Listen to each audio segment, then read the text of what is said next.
Hello, I'm Bjorn, movie archaeologist, and welcome back to the Temple of Movie Reviews. And I would say I saw an advanced screening, I found an artifact. Except I got tickets to see this early about a week ago, and your boy had artifact school where he's learning artifact archaeology, and he couldn't do it because he had to write an archaeology paper or some shit. I don't know.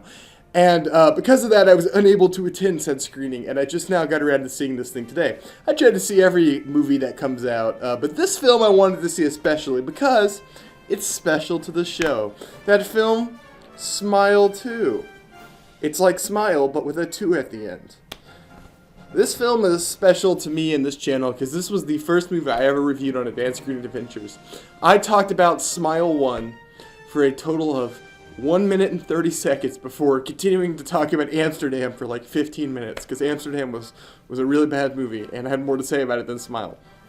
Now, don't let that deceive you, because I liked Smile. I actually thought Smile was a really good, really clever curse horror movie. I still remember how it ends. I still remember a lot of the characters, and that came out like 3 or 4 years ago, I want to say. So that's like a good indicator of how good that movie was. Like, it stuck with me. So Smile 2 has been on my radar. I haven't seen any trailers for it. I just went in blind because I was like, I like the first Smile. And I have to say, Smile 2 is better than Smile 1, at least as far as I remember it. I'm going to go back and rewatch Smile at some point. Smile 2 is a great movie. It's also like right up my alley, though. I love horror movies. I like horror movies with paranoia at the center. I mean, The Thing... John Carpenter's The Thing might be one of my favorite movies of all time, if not my favorite movie of all time. So that should go to tell you the kind of movies I like. I like movies where you can't trust anything, and you are just as confused and unsure as the character. It drives out a special kind of horror and uncomfortableness, I guess. And this movie has that. For those who don't know about the Smile franchise, I will vaguely discuss the premise. You done got cursed. Basically, characters get cursed by a evil being, some kind of ghoul, goblin, or other such ghost. I'm not really sure. I don't think the movies ever go into it, which I like. It forces someone to kill themselves in front of you, and if you see them kill yourselves, you're infested with the curse. And what it does is it augments your perception of reality, and slowly drives you to the point where you'll kill yourself as well until you do it in front of somebody and the curse spreads. Each movie, you're basically following someone new who's been cursed. And this film takes a very interesting direction by making the person who is infected a famous pop star and recovering drug addict. And holy shit, what a great choice that was. I can't think of a person who I felt more horrible for being in this situation than this specific character. Someone who is sober, but is acting like a fucking maniac because they've been possessed by a demon. And everyone's just like, oh, you've relapsed. What do you do in that situation? Like, the whole time I was watching this movie, I was like, this is a nightmare. This is an absolute nightmare. And that's what I really like about it. The whole movie, you're on the edge of your seat. You're uncomfortable as hell. You're feeling really unnerved. And also, this movie kind of does what the first one did, I think, better, in that you're not sure what the fuck is real at any given time. It really plays with that. You're never clued in to what's real and what's fake. You see everything through her perspective. So nothing is clear throughout the movie. And that works super well. Because not only is the character second guessing everything, you're second guessing everything. And I mean everything, little tiny stupid things. You're constantly questioning, is that real? Is this actually happening? And the movie plays with that in some really fun ways. I don't want to spoil anything, because I think this movie is definitely worth seeing. I will warn you, though, it is extremely gory. They said this was R, and they weren't kidding. This is a nice R. I really like my gore.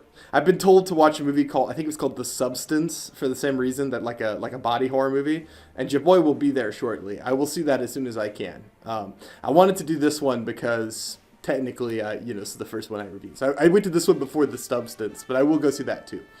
But yeah, I think the thing that really stands out in these Smile movies, and I remember thinking the same thing about the first one, and I have to rewatch it again, I will. The performance, I remember being really good. The performance in this is incredible. The lead actress is amazing, and her performance is absolutely captivating. There's not really a bad performance in the movie. A lot of the side characters are very memorable.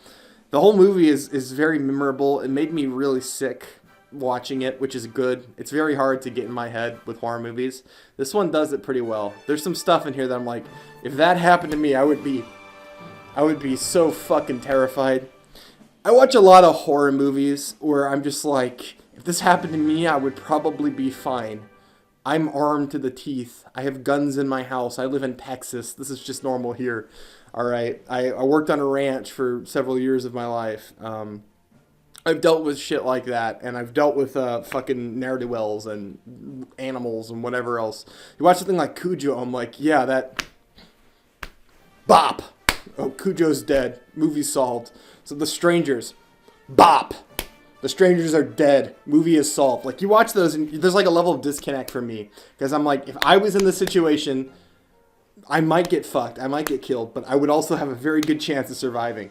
You watch this movie. This curse sucks. I think this is like one of those, like, when you power scale horror villains. This thing is really fucking good on the power scaling. He's up there with the greats on, like, how do you beat this thing? And the movie goes into that in some really cool ways. They have to get really creative to even try to fight something like this. And all in all, I'm extremely positive on this movie, clearly. It's right up my alley. It's the kind of movie I would really like. I review these movies on this channel based on how much I enjoy them. So I'm going to give this thing a 10 out of 10. Not because it probably isn't objectively a 10 out of 10, if I'm being honest. It's just the kind of movie I like. It's right up my alley. It's my favorite genre, basically. So you have to understand, this is tainted through my point of view. I love gore. I love horror. I love psychological stuff where you're not sure what you can trust and what you can't. And I really like movies that make the audience question what's going on. It's a very hard thing to do because your audience is smart. I picked up on stuff in this movie and I got suspicious. I was almost too smart for this movie. But it was actually one step ahead of me every time, which I appreciated, right? I picked up on one thing thinking that was going to be the thing. But oh, that was just the jingling keys, basically, meant to catch people who were even paying attention a little bit, right? And then there was another thing. I won't go into specifics, but I thought the movie was pretty clever. I thought it was good. I thought there was a lot of stuff that I liked in it. The ending is a little rushed. That would be my one complaint. So maybe a 9.5 in actuality for me. Now that I'm thinking about it. Yeah, we'll switch this to a 9.5. Whatever. We're on the fly changing this. The ending is a little bit rushed, but I think it's effective. I enjoyed the ending quite a bit. It sets up some very interesting stuff if they ever decide to do more Smile. I don't know anything about this movie. If this is like the end, it could be, honestly. But yeah, Smile. Good performance, good horror, good gore. Creepy movie, not for the faint of heart, I would say. It's a lot more violent than the first one from what I remember. I don't remember the first one being this violent.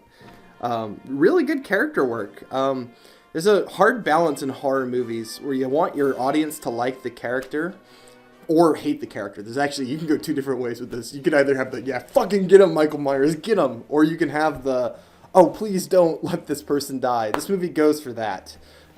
Doing some really interesting character work, some really strong motivation from the characters. Some gut-wrenching scenes with them, and just in general, like basically everything was firing on all cylinders. I'm watching this director now. He's officially made my list. He's up there with Mike Flanagan, where I'll probably watch anything they make. This is enough of a good thing in a genre I really like that you're on my genre watch list now. So I'll check out everything. You're up there with Robert Eggers, Mike Flanagan. Well, I'm going to say Sam Raimi, but for different reasons. Basically, directors who, if they make a movie, I will be there sitting in the theater to watch it. At least until they make a bunch of crappy ones in a row. So yeah, a great movie. Very much enjoyed it. 9.5.